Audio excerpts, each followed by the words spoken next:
Hello and welcome to the morning sports briefing here on Thursday, the 21st of May. And in the news this morning, we will be talking about the coronavirus infections in the EPL, trying to make peace over in rugby, and Christchurch getting itself some new floodlights. And look, we have Stephen back. He's in his car. And because we seem to be having some connection issues, I'm going to go straight to Stephen while we've still got him for the Rugby League update, Stephen. Oh, good morning, Paul.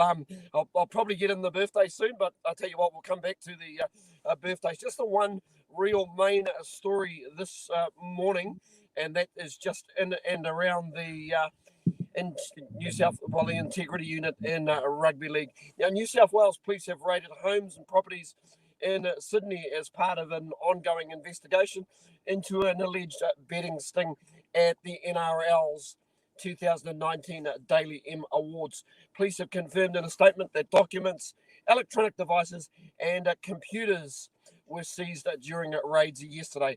Officers attached to organised crime squad's casino and investigation unit executed search warrants as part of an ongoing investigation into reported betting activity surrounding an award for the NRL competition. Investigators seized documents, electronic devices, computers, and police are looking at a number of persons of interest. The raids come after New South Wales Police established strike force Mirabay to investigate complaints from bookmakers last year surrounding irregular betting activity before Melbourne Storm coach Craig Bellamy was controversially given the Coach of the Year award at the league nights at the Hordern Pavilion in September. It was reported in March, police believe that one punter won about 20,000 with a number of corporate bookmakers as part of a late flurry of betting activity on Bellamy to win the award ahead of Canberra Raiders coach Ricky Stewart and Manly mentor Des Hasler. Bellamy was listed as a $7 chance with some betting agencies. It was reported in March the veteran coach was crunched to $1.80 favouritism with some betting agencies on the back of the late plunge. The NRL Integrity Unit is reported to have passed on information surrounding the betting sting late last year, helping to prompt the police investigation. Bellamy was given the award on the back of the Storm's minor premiership win, where the club finished 6 points clear of the top of the table. However, the Storm had already been eliminated from the NRL final series when he was presented with the award in the NRL's grand final week. Storm superstar Cameron Smith was also awarded the captain of the year. I don't think it's overly suspicious because they actually had won the prelims and quite convincingly. So if there was a late splurge of money on Bellamy, I don't know. Maybe I think they're looking at the wrong channels. Mind you, this is rugby league. Thank you, Stephen, for that update. And we'll move over to our football news. And yesterday we mentioned that 6 players had tested positive in the EPL, 3 from Watford and also the assistant manager from Burnley. It now turns out that Adrian Mara-Appa was the defender who has tested positive. Now, he says he has stayed home and been homeschooling this whole time. And so he's very surprised that he has been that he has caught the virus. He said apart from exercising odd walks with the kids, he's mainly been home and just keeping fit. He also says that he absolutely feels absolutely fine as well. So it's quite scary that you can have that he could have caught the virus when he's not really been out and about, and also that he feels fine as well. So he's in self-isolation. And as we said, there were 6 positive tests from there. And his captain, whose child has breathing difficulties, has said he's not going back to training for the safety of his family, and you can see why. That brings you up to date with the football news. It's a bit quiet today on the football front, and we'll go back to Stephen for our birthdays. Thank you, Paul. We could have a new show here. Morning briefs on the road. Could be a good name for a show. Could be a good name for a show. Well, and birthdays today. One of the best to have ever laced the boots in the All Black number 12 jersey. A New Zealand swimming medley specialist and a New Zealand women's sprinting legend. And that's where we start this morning. Wendy Lee Brown, MBE Nee Urquhart, was born this day, the 21st of May 1950. She is a former sprinter. She represented her country at the 1974 and 1978 Commonwealth Games, and was the New Zealand record holder over 100 and 200 metres between 1974 and 1985. Brown, who turns 70 today, won 6 New Zealand sprinting titles between 1971 and 1981. Next, Carl O'Donnell, born this day, the 21st of May, 1987, in Rotorua, is a New Zealand swimmer. He competed in the 4x100 metre medley relay at the 2012 Summer Olympics. Carl is 33 today. And finally, Ma Allen Nonu, born this day, the 21st of May, 1982, is a professional rugby union player from New Zealand who currently plays for San Diego Legion in Major League Rugby. He plays in the inside centre, but can also cover outside centre and wing. He was a key member of the 2011 and 2015 Rugby World Cup winning teams, becoming one of only 20 dual rugby union internationals to have won the World Cup. He made his provincial debut for Wellington in 2002 NPC and debuted for the Hurricanes in the 2003 Super 12. He played for New Zealand Sevens in 2004 on the back of some outstanding Super 12 form. Nonu turns 38 today, made his test debut for the All Blacks on the 14th of June 2003 and went on to make 103 appearances in the famed black jersey, calling time in perfect style, going out as a Rugby World Cup winner in 2015. Guys, I've got to ask you, where does Ma Nonu sit in the scheme of things? Is he right up there as one of our greatest second fires, maybe top 3 at least? Yes. Absolutely, definitely. To me, at that 2015 Rugby World Cup, he was more important than Conrad Smith. By that stage, so I think he had more. I think he played longer, even though the guys were the same age. He was so yeah. To me, he's definitely up there as probably the best. Well, I think one thing that highlights also, though, Paul, is the fact is it's combinations, isn't it? The fact that the combination he formed with Conrad Smith. When we go back in time, it's the centre pairings that are successful. I mean, like, one of the greatest centre pairings would be Horan and Little for Australia. In the fact that the way that the players combine with each other, that makes each other even better than they are. And guys, I've got to apologise. I get my apologise. I get my stats from Born Glorious, and it had Wendy Brown as having her birthday today. But I've actually just looked on Wikipedia, and I find that her birthday is actually on the 21st of November. So this is an early birthday for Wendy Brown, the New Zealand sprinter. There is a Wendy Brown who's having a birthday today, but it's not the Wendy Brown that I was talking about on today's birthdays this morning. So I do apologise. So fortunately, I did sort of pick that up. Didn't get an opportunity to proofread, and I do apologise. So, hey, this is my first show on the road.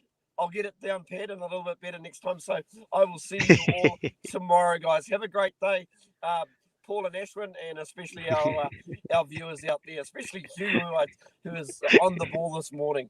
See you, guys. See you soon. Thank you very much for your update. And let's move on to rugby news then. And the standoff between the Reds players and the Reds still is going on. Apparently, this may not be all about money. There are suggestions that the relationship between Isaac Rodder and Brad Thorne has fallen down, and this might be a move, a way for him to get out of his contract or maybe move teams. Scott Johnson is going to says he has plans to step in and have a chat with the two to try and sort out the issues, and hopefully the other two players will also be brought round to play. But Isaac Rodder, being a Wallaby, is clearly somebody that Australia do not want to lose from their domestic game. Moving over to the Mitre 10 Cup, and you might have seen some rumours coming out yesterday from NZ News Talk, and also the Herald about some Mitre 10 Cup teams potentially not making it or some provinces not making it into the league. Now, if you've been following the Long Talk series, you'll see that we've talked with the CEOs from Northland, Bay of Plenty, Tasman, head coach from Northland, Hawke's Bay, Southland, as well as Rennie Ranger recently from Northland as well. So when I saw this news, I thought I'd reach out to one of the CEOs, and he said that he'd be willing to have a chat with us today. Now, there wasn't a public email, but he did say in that they are still planning on being part of the Mitre 10 Cup with the other 13 sides. So, yeah, I'd have to wait and see on that one. Personally, I think there might, that there isn't much news going around, or maybe someone is trying to add some public pressure to the negotiations that are still going on between the Players Association and Rugby in New Zealand on there. I would be surprised if the provinces, if all 14 provinces weren't taking part come the Mitre 10 Cup. But so that you know, the teams that were, or the provinces that were mentioned in that were Northland, North Harbour, Taranaki, and Southland. But yes, so I'd be very surprised if this one turns out to be totally true. And going to move on now to cricket news from Ashwin. Good morning, everybody. Morning, Paul. It's all about balls today in the cricket news. Earlier this week, the ICC Cricket Committee said no artificial substances or saliva was to be used on the balls. But with constant evolving picture under COVID-19, Cricket Australia is looking at disinfecting the balls, maybe with Lysol. Other sports are adopting the practice, which has led to Cricket Australia to evaluate it. Trial or testing hasn't commenced, as they are unaware of the impact that it will have on the cricket ball. With cricket likely to start in other regions before down here south in Australia and New Zealand, Cricket Australia will keep a close eye on developments globally to see what practices people are using. Probably looking at using a bit of Dettol to try that out. Now, I heard Paul mention earlier in the show is that locally, the Christchurch City Council has agreed to loan Canterbury Cricket Trust $1 million to pay for 6 light towers at Hagley Park. The lights will allow the hosting of the Women's ODI World Cup matches. Christchurch was awarded 8 matches, including the final for the tournament. The deal was dependent on installation of the lights for that need to be up to broadcast standards. The Council Finance and Performance Committee Chair, Andrew Turner, says that the installation of the lights at Hagley will add $5 million to the local economy, and that includes adding 15,000 visitor nights. The global spectacle would also be predicted to reach 180 million people, advertising the region to the world. Now, it's all well and good. We'll have lights at Hagley Oval. It's just a question of when that ODI Women's World Tournament will actually go ahead, obviously due to the aforementioned COVID-19. And speaking of COVID-19 more, it looks like the bowlers will be back into their work before anybody else in terms of the cricket teams. England and Sri Lanka are coming out overnight with training schedules that will commence very shortly. England will start individual training programs from tomorrow or Thursday their time, and Mickey Arthur will be starting the Sri Lankan bowlers first, and they will be starting on June the 1st. Now, that's subject to the Sri Lankan government giving approval for sports in the country to actually go ahead. And finally, in county cricket, survival issues are becoming a bit of a concern. There are possibilities that members might start asking for their subs back. If that happens, then county cricket will be at peril. The focus has been primarily on other formats, and that has taken the highlight away from county championships, where a man and his dog turn up to the ground with their packed lunch. So there's not a lot of turnover from gate receipts or from selling any food at the ground. But that sounds like it's a great issue to talk to Adrian Dale about, who will be on Swinging from the Hips tonight. So join Rohit, Taran, and myself right here on Radio New Zealand Sport Radio at 8 p.m. as I talk to Adrian Dale about everything happening in English cricket. And this is the place to join us for all your cricket discussion. I'll finally get it out there, Paul. Yeah, you got there in the end. Yeah. As an ex-member of Surrey County Cricket Club and a regular at the Oval, back With in the your dog and your packed lunch. with my dog and my packed lunch. I didn't do the packed lunch because being a member meant that you got to go into the pavilion, obviously, and there was a very nice restaurant in there that would be open for the 2 tables of people that actually turned up. But it was very nice to sit up there in the restaurant, big windows looking out over the game. So yes, I do agree with you. There are very, very few people do turn up, and that memberships are very important for county crickets. Counties. I was going to say teams, but yes, but it's the whole county. Moving on then into other news, and Colombian cyclist Jolison Pantano has been banned for 4 years for an out of competition doping test that detected EPO. The 31-year-old retired last June after 2 months after his provisional suspension had been for the test had come into force. At 31, you can see why he probably decided that actually it was time to retire. The chance of getting in on the team was pretty low. He did win a Tour de France stage back in 2016. That was the peak of his career. And he basically has protested his innocence, but has said he has lost the will to fight the case. And so he's banned now until April 2023. And you've got to say that effectively is the end of his cycling career there. Moving on into the NBL, and later today I will be interviewing the NBL general manager or the CEO for the long talk. It will probably come out next week. But the Wellington, who are the most successful team in the Wellington Saints, most successful team in the NBL, have said that the reason that they decided not to take part in this year's tournament was because of the player safety or player welfare issues in the short run up to the season for contact there.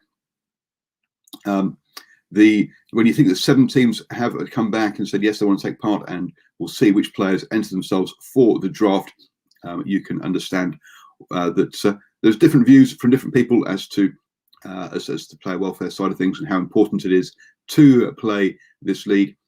Players will not be doing it. Well, I mean, they will get paid, but it's not big money. The bigger piece for them will, for a lot of the players, will be the opportunity to show their wares and perhaps climb up into a larger league.